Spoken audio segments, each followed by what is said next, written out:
So good evening बच्चों, कैसे आप लोग? Hope that you people are fine.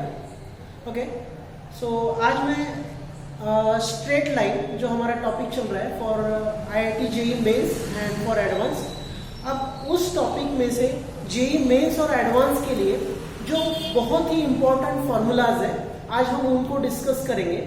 और ये फार्मूलाज अगर आ गए तो आपका स्ट्रेट लाइन बहुत हद तक सॉल्व हो जाएगा और आपको बहुत मदद मिलेगी.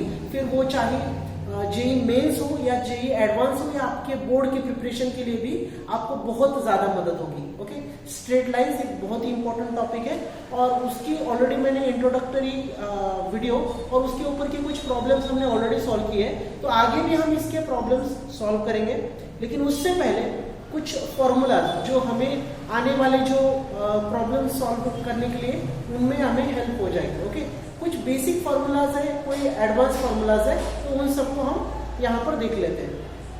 ओके, अब सबसे पहले जो हमारा पहला फार्मूला है वो है डिस्टेंस फार्मूला. अब ये फार्मूला एक्चुअली दो पॉइंट्स के बीच का जो डिस्टेंस है उनको फाइंड करने के लिए फार्मूला यूज करते हैं. तो फार्मूला क्या है?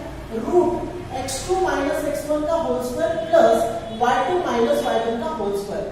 मतलब जब हमारे पास दो पॉइंट्स होंगे, सपोज मेरे पास दो पॉइंट्स है A एंड B. ओके, तो अगर मुझे इनके बीच का जो डिस्टेंस फाइंड करना है तो अगर उसके लिए मुझे ये फार्मूला यूज करना पड़ेगा. मतलब x2 माइनस x1 का whole square minus y2 minus y1 का होल स्क्वायर, है ना. ये डिस्टेंस AB सपोज अगर हमें कैलकुलेट करना है तो उसके लिए हमारा फार्मूला यूज होगा x2 माइनस x1 का whole square plus y2 minus y1 का होल स्क्वायर. उसके बाद आता है सेक्शन फार्मूला, है ना. सेक्शन फार्मूला ऑलरेडी हम सीख चुके हैं, जूनियर क्लासेस में भी हमने सेक्शन फार्मूला कवर किया था. अब उसका एक बार हम क्विकली रिवाइज कर लेते हैं. सेक्शन फार्मूला क्या है? x is equals to m into m क्या है? आपका रेशो है. m और n जो है वो रेशो है. m into x2 plus n into x1 upon m plus n. y is equals to m into y2 plus n into y1 upon m plus n. Okay, तो section formula आपका बहुत important है. जब हमें कोई line segment दी है और उसका कोई रेशो है m/n, तो उस केस में जब हमें उस जो पॉइंट उस लाइन सेगमेंट को डिवाइड कर रहा है, जब हमें उस लाइन का अगर रेशो फाइंड करना है, मतलब उसके कोऑर्डिनेट्स अगर फाइंड करने हैं, तो उसके लिए हम सेक्शन फार्मूला यूज करते हैं. इवन मिड पॉइंट फार्मूला भी होता है. तो मिड पॉइंट फार्मूला क्या होता है? x, y is equals to, वहां पर होता है x1 plus x2 upon 2, y1 plus y2 upon 2. Section formula का ही नेक्स्ट वर्जन होता है मिड पॉइंट फार्मूला. उसको मैंने नहीं लिखा है, चाहे तो मैं यहाँ पर लिख भी सकता हूँ. क्या होता है mid point formula? Mid point formula होता है हमारा x1 plus x2 upon 2, y1 plus y2 upon 2. ये होता है हमारा मिड पॉइंट फार्मूला, है ना. ये this is the mid point formula. x1 plus x2 upon 2 plus y1 upon y2 upon 2. फिर उसके बाद सेंट्रॉइड. अब ये सेंट्रॉइड किसको कहते हैं? सेंट्रॉइड मतलब जो आपके तीनों मीडियंस होते हैं उनका जो इंटरसेक्टिंग पॉइंट होता है उसको कहा जाता है सेंट्रॉइड. मतलब किसी ट्रायंगल में मीडियन क्या होता है? मीडियन मतलब एक ऐसी लाइन सेगमेंट जो वर्टेक्स से स्टार्ट होती है और अपोजिट साइड पे एंड होती है, तो उसको कहा जाता है मीडियन. एक ट्रायंगल में तीन मीडियन हो सकते हैं. जैसे सपोज इक्विलैटरल ट्रायंगल है तो उसमें मीडियन और अल्टीट्यूड दोनों एक ही होते हैं. ठीक है, तो मीडियन यानी ऐसी लाइन सेगमेंट जो वर्टेक्स से स्टार्ट होती है और अपोजिट साइड पे एंड होती है, तो उसको मीडियन कहा जाता है. तो मीडियन जहां पर इंटरसेक्ट होते हैं उस पॉइंट को सेंट्रॉइड कहा जाता है. सपोज देखिए, अगर आपके पास ये ट्रायंगल है, suppose this is a triangle, और यहाँ से ये हमारा एक लाइन सेगमेंट है, ये दूसरा लाइन सेगमेंट, ये तीसरा लाइन सेगमेंट, और ये अपोजिट साइड को डिवाइड कर रहा है, तो ये जो पॉइंट होगा ये होगा आपका सेंट्रॉइड. इसको G से डिनोट किया जाता है, कैपिटल G से सेंट्रॉइड को डिनोट किया जाता है. Centroid is denoted by the capital G. ठीक है, तो उसका जो फॉर्मूला है वो है, ये देखो, ये आपके वर्टेक्स है A, B एंड C, और उसके पॉइंट्स है, सपोज इसका पॉइंट है x1 y1, ये है x2 y2 और ये है x3 y3, है ना. तो इसका जो फॉर्मूला होगा वो होगा x1 plus x2 plus x3 upon 3, y1 plus y2 plus y3 upon 3. मतलब तीनों जो वर्टेक्स है उसके जो शुरुआती कोऑर्डिनेट्स है x1 plus x2 plus x3 upon 3 उनका एवरेज और y1 plus y2 plus y3 upon 3 उसका भी एवरेज, तो वो उससे मिलता है हमें सेंट्रॉइड। सेंट्रॉइड मतलब इंटरसेक्शन ऑफ द मीडियंस, उसको कैपिटल G से डिनोट किया जाता है। बहुत ही इंपॉर्टेंट फॉर्मूला है। फिर उसके बाद आता है इन सेंटर। इन सेंटर मतलब क्या?